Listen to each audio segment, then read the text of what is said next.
Hey guys, কি খবৰ? আশা কৰোঁ ভালে আছে। মোৰ জীৱনৰ মানে যোনটো লাভ ষ্টৰী কেনেকুৱা ধৰণত হৈছিল, কেনেকুৱা ধৰণত মানে প্ৰথম ক'ত লগ পাইছিলোঁ, কি কৰিছিলোঁ, তাৰে অকণমান মানে আপোনালোকক জনাব বিচাৰিছোঁ।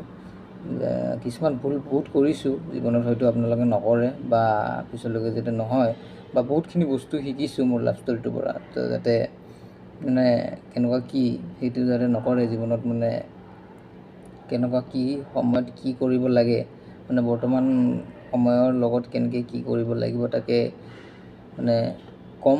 যদি ভাল পায় ভিডিঅ'টো লাইক কৰিব এণ্ড ছাবস্ক্ৰাইবটো নিশ্চয় কৰিব, কমেণ্ট কৰিবলৈ নাপাহৰিব। তাকে কামনা কৰি ভিডিঅ'টো আৰম্ভ কৰিলোঁ। নমস্কাৰ, মোৰ নাম দিগন্ত।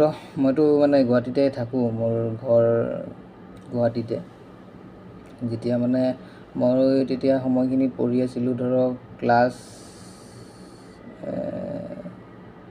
12 খতম হয়, মানে ফাৰ্ষ্ট ইয়াৰৰ শেষৰ সময়খিনি, যেতিয়া মই কলেজ গৈ আছিলোঁ, ডিগ্ৰীত মই পঢ়িছিলোঁ। তেতিয়া ইমান লোকেশ্যনখিনি ইমান নকওঁ, গুৱাহাটীতে পঢ়িছিলোঁ, গুৱাহাটীৰ এখন কলেজত মই পঢ়িছিলোঁ। যোনে যোনে মোক চিনি পায় হয়তো তেখেতসকলে বুজি পাব মই ক'ত পঢ়িছিলোঁ, কি কৰিছিলোঁ। এতিয়া মই বৰ্তমান মোৰ 26 বছৰ বয়স পাৰ হ'ল।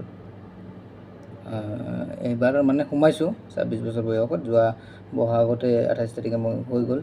তো মোৰ বাৰ্থডে ৰিচেণ্ট গুচি গ'ল। তো কাহিনীটো মানে এনেকুৱা ধৰণৰ যে কিছুমান মানুহে শিকাই দিয়ে ন জীৱনত কি বস্তু, কেনেকুৱা কি, বা এটা চবৰে লাইফত ধৰক এটা লাভ ষ্টৰী থাকে, চবে শিকাই দিয়ে, বা চবৰে আছে আজিলৈকে, যিমান যি নহওক মানে এটা লাভ ষ্টৰী আছেই। মোৰ ল'ৰা হিচাপত বা ছোৱালী হিচাপত মানে এটা আছে, অলপমান হ'লেও মানে অকণমান যদি ক্লুও থাকে, সেইখিনিও মানে আপোনাৰ জীৱনত হৈছে বা চলিছে।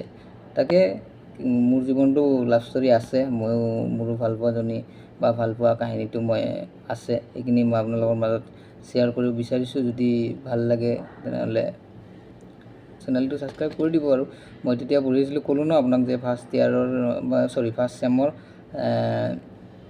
সময়খিনিৰ কাহিনী। মই তেতিয়া গুৱাহাটীতে পঢ়িছিলোঁ প্ৰথম, মানে সেইখিনি টাইমত আমি যেতিয়া হেৰি কৰিছিলোঁ, লকডাউনৰ আগৰ কাহিনী এইটো লকডাউন তেতিয়া চলা নাছিল মানে। তো লকডাউনৰ আগৰ কাহিনী তেতিয়া মানে অলপমান বেলেগ আছিল। তেতিয়া মোবাইল, এতিয়া যিমানখিনি মোবাইলৰ লগত চবখিনি ব্যস্ত মানুহখিনি, বা তেতিয়া অলপমান লকডাউনৰ সময়খিনি ব্যস্ত আছিল, তথাপিতো ইমানখিনি মানে একদম মানে গভীৰ এটা ব্যস্ত নাছিল লকডাউনৰ আগৰ সময়খিনিৰ কথাত। তথাপিতো মানে চলি আছিল আৰু বিশেষকৈ।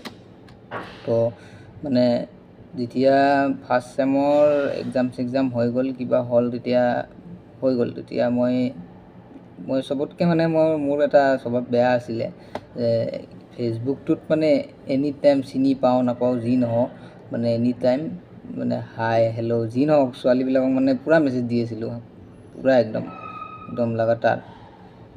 তাৰে আগতে এইটো মোৰ ছেকেণ্ড লাভ ষ্টৰী, মানে কি এইটো একদম প্ৰেম কি বস্তু শিকাই দিছে তাৰে কাহিনী। তাৰে আগতেও বহুত কিবাকিবি ফাৰ্ষ্ট ইয়াৰ কিবাকিবি এনেকুৱা টাইমত লাভ ষ্টৰী কিবাকিবি দেখা দেখি বহুত হৈছিল, কিন্তু যোনটো মানে ফাৰ্ষ্ট চেমৰ পৰা আৰম্ভণি, যোনটো ডিগ্ৰীৰ পৰা আৰম্ভণি হৈছে, সেইটোৰ কথা মই আপোনালোকক ক'ব বিচাৰি আছোঁ। তো ব'লক আগলৈকে আৰম্ভ কৰোঁ।